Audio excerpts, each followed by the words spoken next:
Magandang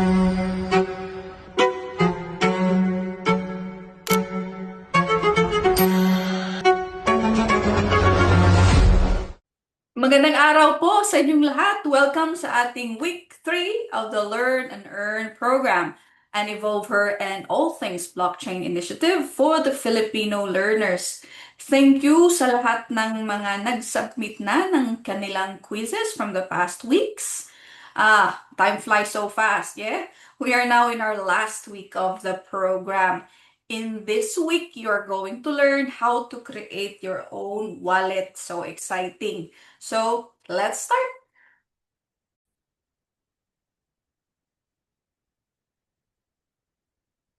In week 3, pag-uusapan natin ang Web3, ang mga communities dito, and if you apply yourself, the potentials of Web3 beyond trading. Konting inspirasyon muna sa mga participant who will successfully complete the program. You will receive a digital certificate in a form of an NFT plus 10 Polygon Matic. To qualify for the rewards, you must complete all the quizzes, achieve a 70% passing score, and create a MetaMask wallet because that's where we will be sending your rewards. Show us some love, like, comment, and follow our socials and interact with us in the Education Hub to unlock more rewards. Speaking of Education Hub, if you have not yet registered, please do so. Here's the QR code to get you into the program. Plus, marami pong mga courses and bootcamps that can help you with your growth in this space and with your Web3 portfolio. You will also get to interact with the different Web3 learners and mentors all over the world. We are a growing community in the Education Hub. And speaking of community, we also have a WhatsApp community hub. Just scan the QR code and start interacting with us in this platform. We also have the community from UAE, Indonesia, and of course, Australia. Okay, this is where I'll be posting announcement as well as opportunity for you to network with others in our community. Disclaimer, fair warning lang po, maraming impormasyon sa session na ito, just like the last 2 weeks. Kaya wag magmadali, pwede kang mag-pause kung kailangan at balikan ang recording anytime. Sa kalagitnaan ng session, mag-break muna. Kahit sandali lang, tumayo, maglakad-lakad o mag-stretch. Mahalaga ito para hindi mas-strain ang katawan at para mas makapag-focus sa ating lesson. Just a reminder again, guys, I am not endorsing anything here. These are just examples that are available online. Always check with the official sites for official announcements. This is for learning purposes only. This is not in any way financial, legal, or investment advice. And BYOR, always do your own research. Okay? So, the World Wide Web 3 or WWW. Who invented the World Wide Web? Si Tim Berners-Lee, isang British scientist ang nag-imbento ng World Wide Web noong 1989 habang he was working in CERN sa Switzerland.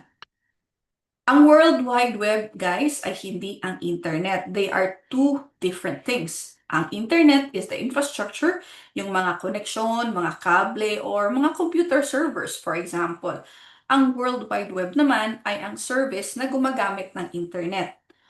Kung ang internet ay kalsada, ang web ay ang mga bagay sa kalsada like mga sasakyan, signboards, toll gates, at yung destinasyon. So why was it created? Well, it was for information sharing, hindi para mag-viral. Bonus na lang po yun.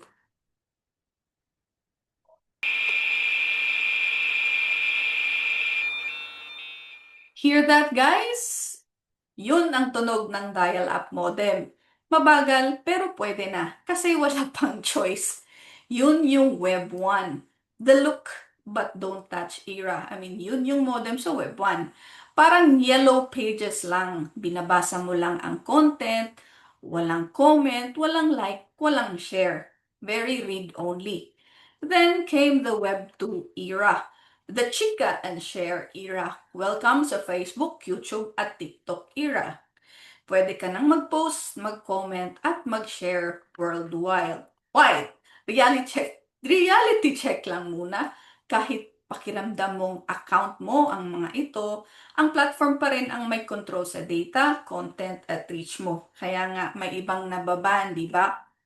Web3, the I own it era. Ownership is the name of the game. So Web3, pwede kang magmay-ari ng digital assets at yung identity. Ibig sabihin, ikaw ang may control. Hindi ka lang user dito, owner ka na rin. So what is Web3? It is the next paradigm of the internet built on blockchain. So ito ang susunod na kabanata ng internet. Hindi ito normal application lang, kundi bagong paraan ng pagmamay-ari. Blockchain ang foundation dito kaya transparent, verifiable, at mahirap manipulahin. It's also the internet that is built by users and powered by tokens. Sa Web3, tokens ang ginagamit para sa ownership, sa governance din, at rewards. Kaya may bahagi ka sa value ng platform that you are helping to create. P2P or peer-to-peer ang Web3, built on decentralized networks. So, direktang interaction ng users at pwedeng hindi dumaan sa isang central authority, lalo na sa mga public permissionless blockchains. Reality check lang muna guys. Posible pa rin ang censorship kung gagamit ng private o centralized blockchain. Although Web3 is P2P or peer-to-peer by design, censorship can still happen with its implementation. Web3 access to the blockchain. First, the big picture. Ang blockchain at Web3 ay magkaiba, as I have said, but they are magkaugnay. If the blockchain is the infrastructure, like your ledger, your consensus, your cryptography, protocols, and all that, Web3 are the user-facing layer, yung mga applications, identity, ownership, at saka interactions. So, hindi ka direktang nakikipag-usap sa blockchain. Dumadaan ka sa mga tools like what we are going to mention today. Una, very common, digital wallets. Ito ang login at pirma mo sa Web3. Ang wallet ay hindi naglalaman ng pera. We have discussed that previously. Ito ay naglalaman ng iyong private keys. Example, kapag bumili ka ng libro gamit ang crypto, sana all, wallet mo ang pipirma sa transaksyon gamit ang digital signature para patunayan na ikaw ang may-ari ng funds na ginamit pambayad. RPC/nodes, these are the bridge to the blockchain. Ang nodes ay ang mga computer na may kopya ng blockchain ledger. Yung RPC naman o remote procedure call, paraan para makipag-usap ang wallet sa application sa node. Dito dumadaan ang mga transactions. Smart contracts, mga batas na nakasulat sa code or computer program. Ito ay self-executing program sa blockchain. It works using the if-then logic as discussed in our previous lesson. Example, if bayad na si ate, then ipadala ang kanyang lipstick. Walang human intervention. Kapag na-meet ang condition, automatic ang execution. Tokens is the proof of ownership in Web3, like an asset ticket, for example, or access ticket, I should say. Katibayan ng pag-aari o right to act. DID or Decentralized Identity. Ito ang digital ID na hawak ng may-ari mismo. A DID is your self-sovereign identity. Ikaw ang may control kung ano lang ang gusto mong ibahagi sa isang platform. Walang central company na may hawak ng buong profile mo. Para itong national ID, pero ikaw ang may control, hindi ang platform. At dahil mas advanced na paksa ang DID, let's leave it to those working to do more research. We're just doing basics at the moment, okay? Creating your MetaMask wallet, your Web3 passport. So creating your digital wallet, this is going to be exciting. In the video, ipinakita ko kung paano gumawa ng MetaMask wallet. Ito ay ginawa gamit ang desktop, pero similar din ang process if you create the wallet using a phone app. We have the step-by-step instruction guys sa ating education hub, so get it from there, okay? Important reminders lang muna. Download the app from the official metamask.io website and make sure you write down your seed phrase in the right order and keep it in a safe place. Your wallet is your access to jobs, DAOs, NFTs, airdrops, etc. So keep it safe and never share your seed phrase. Okay?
Okay, again, if that is too quick, and you want to follow an instruction, you can get it from the Education Hub, okay? Web3 communities. Ang Web3 community is a group of people who build, make decisions, and benefit together using blockchain-based tools rather than relying on a single central company. What makes it Web3? Shared ang ownership dito and also using tokens, for example, or NFTs or access rights. The rules are enforced by the code or the smart contracts. Community participation is by voting or proposals and funding. So less reliance on a single platform, more decentralized. Dito, you are a participant and if so decided, you can also own. Reality check lang muna, hindi lahat ng Web3 communities ay fully decentralized. Maraming hybrid pa rin, meaning it combines Web2 platforms like for example yung mga Discord or Telegram with the tokenized, community-owned, and transparent governance features of Web3. Ang Web3 communities ay parang kooperatiba. Built sila on collaboration, not competition. Dito, mahalaga ang ambag mo. Yung mga ideas, skills, or malasakit, regardless of your background. In my own opinion, without communities, Web3 is just another technology. With communities, Web3 stays human. Examples of Web3 communities, we have the DAOs or Decentralized Autonomous Organization. Ito yung mga online communities na walang iisang boss. Ang decisions ay ginagawa via on-chain and voting is done through governance token. Okay? Example nito, SunDAO. SunDAO ay isang investment DAO focused on supporting and funding projects within the Cosmos ecosystem.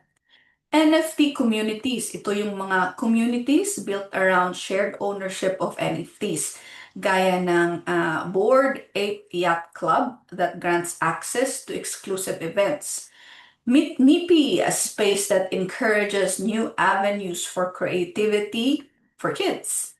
Important reminder lang, hindi lahat ng NFT communities ay legit. So, DYOR, do your own research, okay? Paragraph, formerly Mirror.xyz, isang Web3 native publishing platform kung saan pwedeng mag-publish at kumita ang creators using crypto at NFT.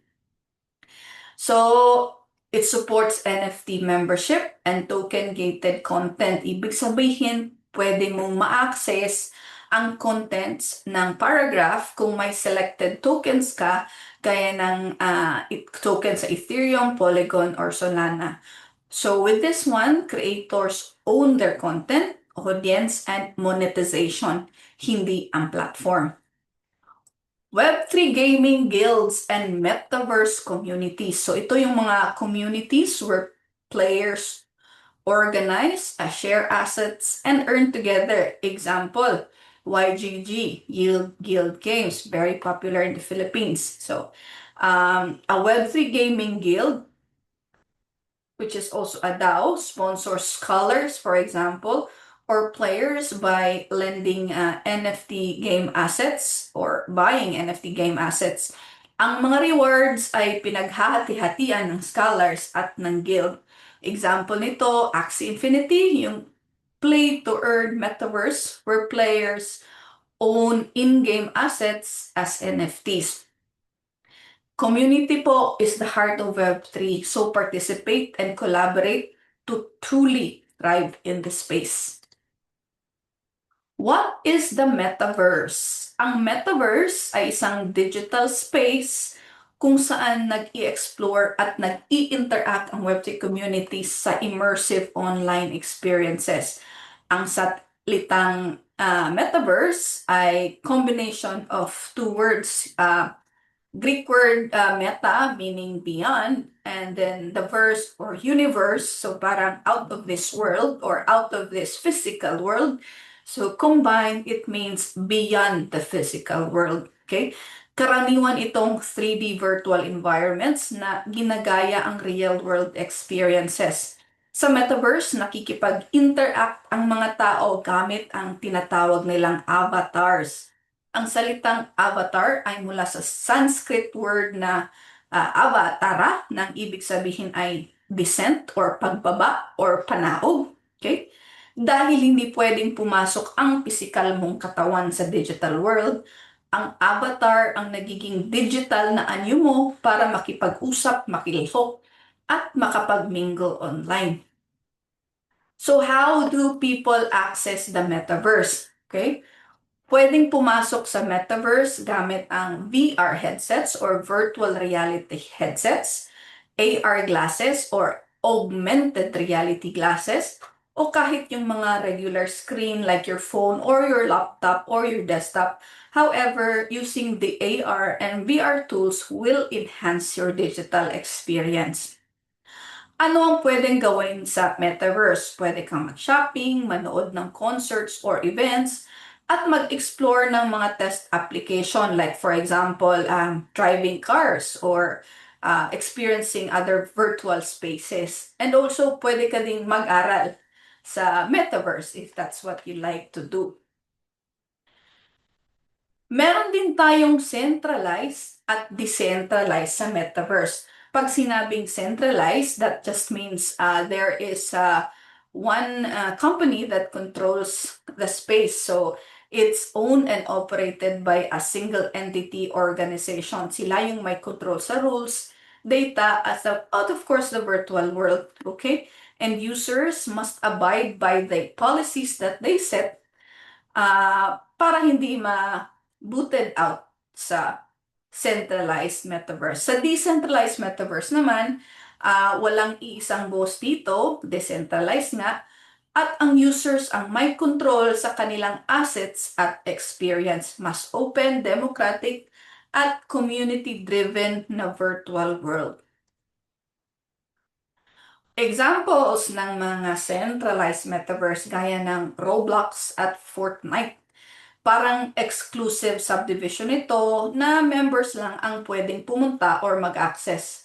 Kaya ito din ay tinatawag na walled garden dahil sarado ito sa ibang ecosystems. So yung mga binili mong items o skins dito sa mga centralized metaverse na ito, hindi mo pwedeng gamitin sa ibang platform. So hindi siya interoperable. Kaya hindi mo sila madadala sa ibang virtual worlds. Examples naman ng decentralized metaverse gaya ng Decentraland at The Sandbox.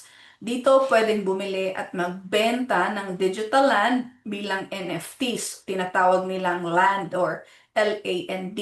Okay? Pwedeng kumita ang users mula sa sariling virtual assets at experiences. So may real world value yung creations dito. Dahil built sila on blockchain, mainly Ethereum, ang ownership ay decentralized, transparent, at secured. Ikaw ang tunay na may-ari, hindi ang platform. Ilang halimbawa ng metaverse use cases, business use cases I should say, remote collaboration and meetings. So virtual meetings sa 3D space gamit ang avatars. Parang present kayo kahit malayo. Advertising, branding, and marketing. So, virtual events at digital items na pwedeng bilhin online. Immersive entertainment, like for example, joining virtual concerts at live performances na pwedeng salihan kahit nasa bahay. Business operations. So, for remote assistance via AR or augmented reality. Tumutulong ito sa fieldwork kahit wala ka on-site. Education and training. Immersive learning at virtual training environments.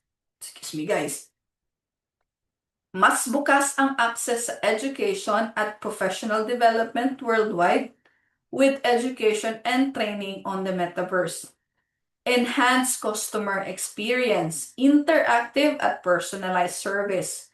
Halimbawa, you can do virtual test drives at real-time updates and see real-time updates gaya na lamang ng ipapakita ko ngayon. Ito yung Hyundai Metaverse. Okay, this is from YouTube again. Let's watch this.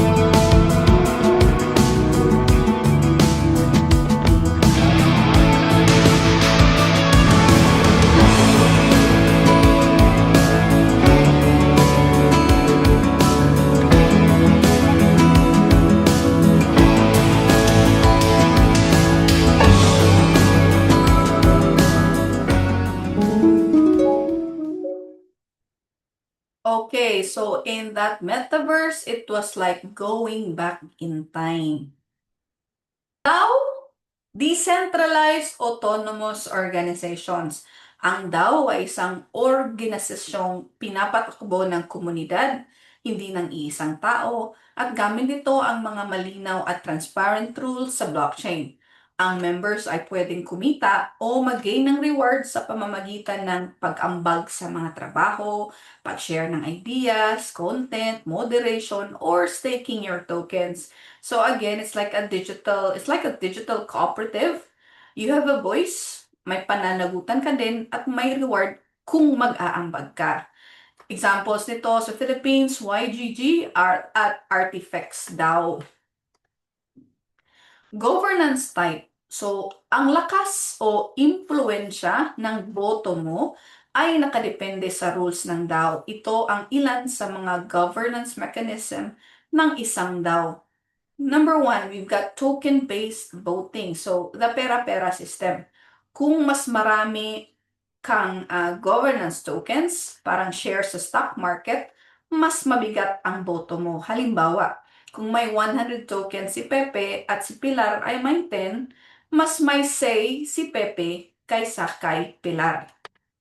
Second one, quadratic voting, the anti-whale system. Dinisenyo ito para hindi lang ang mayayaman o may maraming tokens ang masusunod. Sila yung mga tinatawag na whales o balyena. Mas nagiging mahal sa tokens ang bawat dagdag na boto dito. Ito ay paraan upang marinig ang boses ng lahat, hindi ng iilan lang. Reputation-based voting, the experience system. Ang voting power mo ay galing sa contributions mo. Kung marami kang nagawa para sa community, mas mataas ang reputation mo at mas mabigat ang boto mo. So, paano ba sumali sa mga DAO? Okay? You explore, bisitahin ang kanilang mga websites at paalala lang, i-verify yung mga links, okay? Para maiwasan ang scam. Then you can join, pumasok sa kanilang Discord or Telegram channels, okay? At makipag-networking.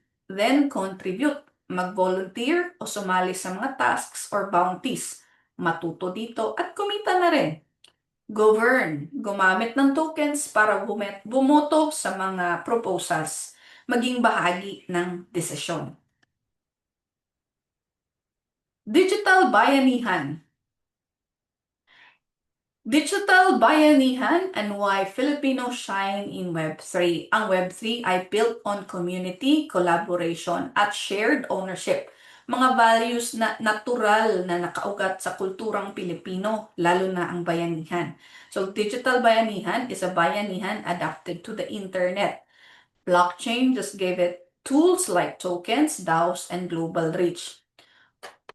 Why Filipinos stand out, I think? Because Filipinos thrive in Web3 due to our strong sense of community. So yung community first mindset and also a long experience with cross-border remittances through OFWs. Dahil sanay na ang mga Pilipino sa digital wallets, online payments, at pagpapadala ng pera across borders, naging natural din ang early adoption ng mga play-to-earn gaming at Web3 tools driven by real economic needs, not hype. Okay? This is also supported by strong digital workforce, comfort with remote global collaboration, and growing local Web3 communities like YGG, Artifacts DAO, and Bitsquela, where bayanihan continues in digital form. So, kung ikaw ay madaldal, borderline marites at marisol, pwede kang community moderator. Ikaw yung laging may sagot, marunong magpayo, at kayang gawing kalmado ang chat kahit may konting drama. Kung ikaw naman ay creative, pwede kang maging NFT o content creator. Ikaw yung gumagawa ng art at content that will generate more likes than the amount of the token. Kung ikaw naman ay organized, okay? Kung organized si ate, pwedeng DAO operator or project coordinator. So, ikaw yung tahimik na bayani na nag-aayos ng tasks, deadlines, at nagre-remind bago pa may magtanong. Sa mga tech curious naman, you can be a QA or non-code builder. Ikaw yung mahilig mag-click at mag-test para siguraduhin maayos ang lahat before pa i-deploy sa public ng isang project. Yan, crypto trading. Sa bahaging ito, tatalakayan natin kung paano makilahok sa Web3, hindi lang para sa crypto trading, kundi para gamitin ang blockchain sa mga praktikal na aplikasyon tulad ng communities, digital ownership, at decentralized platform. Shameless plug lang. If you are interested in crypto trading, we also have a course in our education hub about this. Or can also watch some videos on YouTube about crypto trading. That's entirely your choice. Stepping into Web3, gaya ng ginagawa nyo ngayon, you learn the basics ng blockchain, crypto, and Web3. You can also join communities sa Discord, Telegram, or local meetups. Start small. mag-participate sa DAO, at maging curious bago maglabas ng capital. Okay, so here's your first learn, do, and earn reward in action.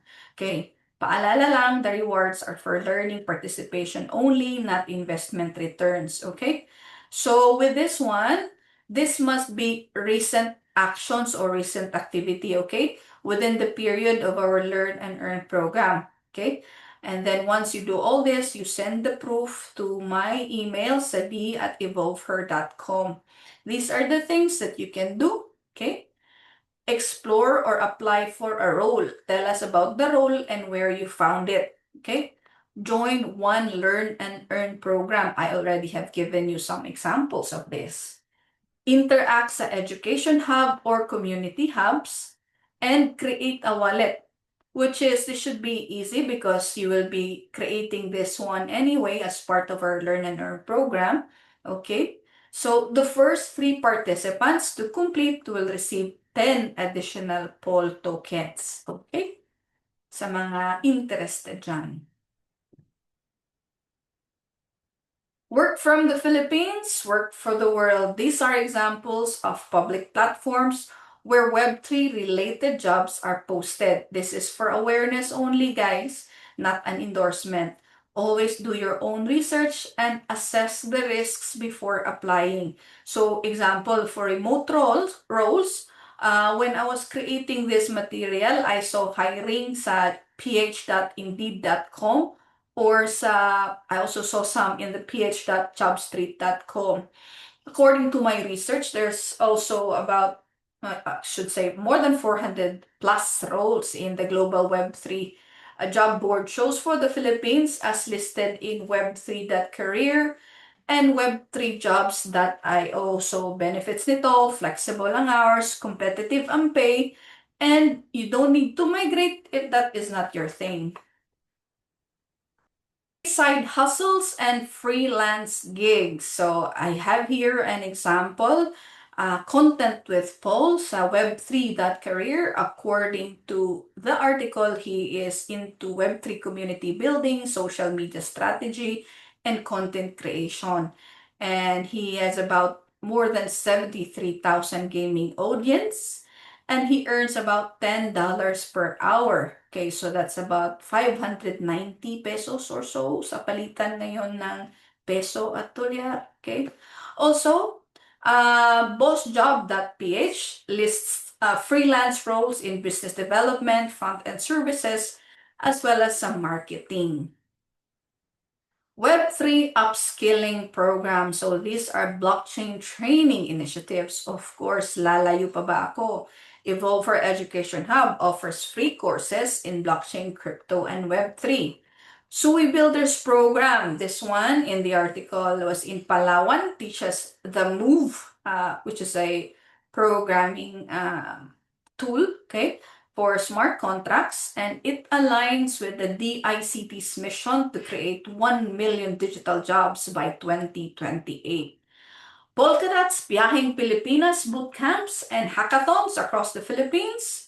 Okay, according to the article na sa Manila Bulletin, they have about $10,000 prize pool for this bootcamp and hackathon. And then Sonic Labs, in cooperation with, in partnership with Bitskwela, they also have university roadshows in Makati, Cebu, and etc. So, Sonic Labs and Bitskwela. Metaverse Filipino Worker. So, ang mga lodi sa Metaverse. This is a documentary na nasa YouTube that you can watch. Okay? I won't play it here because it's about an hour, so we don't have that luxury of time at the moment, okay? You can watch it at your own leisure. But basically, it features Filipino Web3 lodis, okay? Like for example, si Spraki.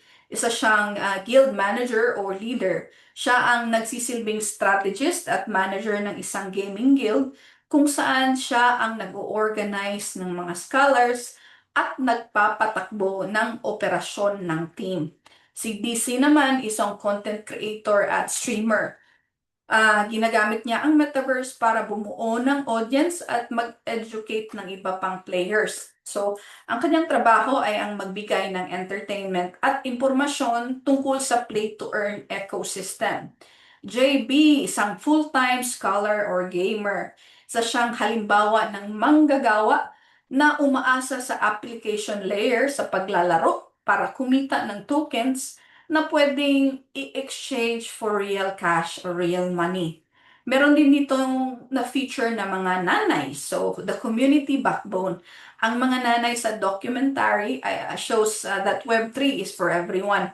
Sila ay nagsisilbing scholars o where they play, for example, habang nag-aalaga ng pamilya. So, nagpapatunay na ang metaverse ay nagbibigay ng flexibility sa trabaho. Meron din ditong mga students, yung mga learners and earners featured in this documentary. Ginamit nila ang pagkakataong ito para makatulong sa pagbayad sa kanilang matrikula at pang-araw-araw na gastos. Sila yung mga perfect example ng learn and earn concept kung saan ang edukasyon at pagkita ay pinagsama. Bakit mahalaga ang mga roles na ito? Ang mga trabahong ito ay hindi lang paglalaro. Sila ay bahagi ng isang mas malawak na social layer at economic opportunity sa Web3. Key takeaways and actions. You are your best investment. Kaya mag-aral at sumubok. Show up and be consistent. Web3 is real and abot kamay. Hindi kailangan mag-migrate upang ma-access ang benefits nito. Hindi lang crypto trader ang kikita dito. Sa mga beginner, mag-start bilang hodler. Learn before you earn at huwag mayang magtanong. Lahat ng investing kailangan ng oras, disiplina, at learning. Mag-sideline, get involved, launch side hustles, freelance, content creation, o community management. Okay? At para sa mga action-oriented naman, here's a 7-day Web3 action plan to help you get into Web3 mode. Day 1, mindset and safety first. Learning, not quick money ang priority. Review our lessons. We have discussed many ways to be safe sa Web3. Visit 2 to 3 trusted Web3 education accounts, either local sa Philippines or global.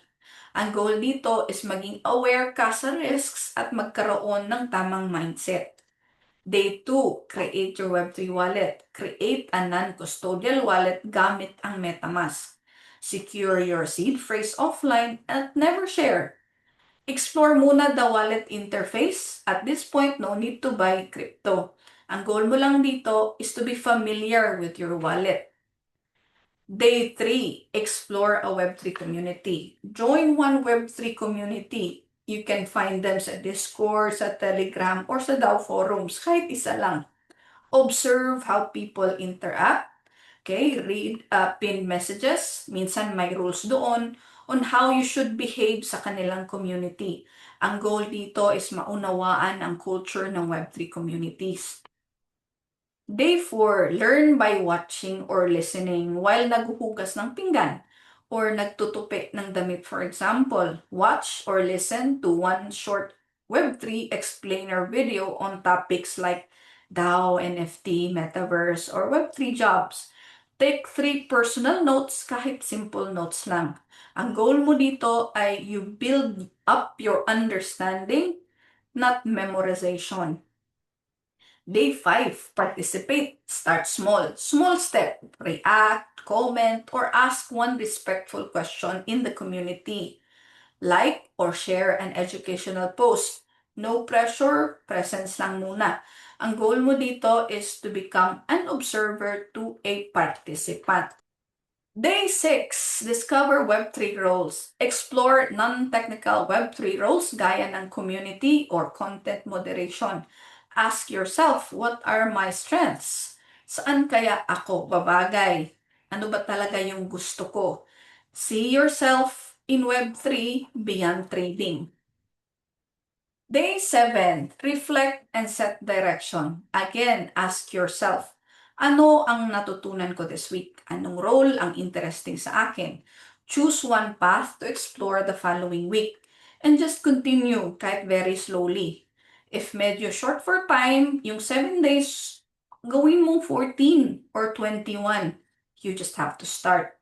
Steady wins the race, ika nga. Web3 rewards consistency, curiosity, and collaboration. Women making waves in Web3. So, women making waves in Web3 highlights women who are building, leading, and creating real impact using Web3 technologies, showing how this space has opened new opportunities for their careers, communities, and lives. I didn't have to go far to find these women because they are actually working with the EvolvH3R, helping us with all these wonderful contents and in assisting with the team events. Ito po ang mga lovely Filipinas working with us sa EvolvH3R, nagpapatunay na may real opportunities in this space. From Kim, because of the opportunities in Web3, nagkaroon siya ng chance na gumawa ng real projects na may tunay na impact. She learned to design with intention. So, not just how it looks, yung isang project or isang website, for example, but how users truly experience it. For Reg, working on the Web3 space unlocks smarter creative workflows and meaningful high-impact work, according to Reg. And for Janica, Web3 boosted her confidence at personal growth at ibinalik ang appreciation niya sa community sa panahon na maraming tao ang hiwa-hiwalay kahit laging online. Very true nga naman. So, if these ladies can do, so can you. Quiz time! So, after going over this lesson, please check the link to the quiz sa Education Hub.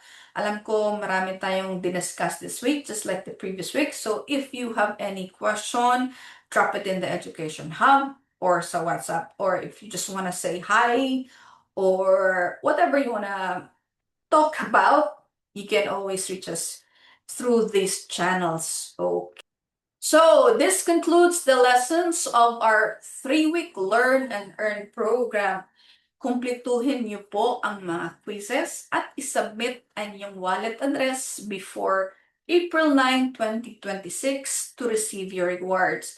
Again, maraming salamat po sa pagbabahagi ng inyong oras at pakikilahok. It has been a pleasure guiding you through your first steps in your Web3 journey. May you continue learning so you are better prepared for the future and thrive in the new digital economy. It's already here, guys. Okay? So if you position yourself early, you have a better chance to live life with more options. Okay? This has been your Coach D. Sunshine and happiness your way, everyone. Bye!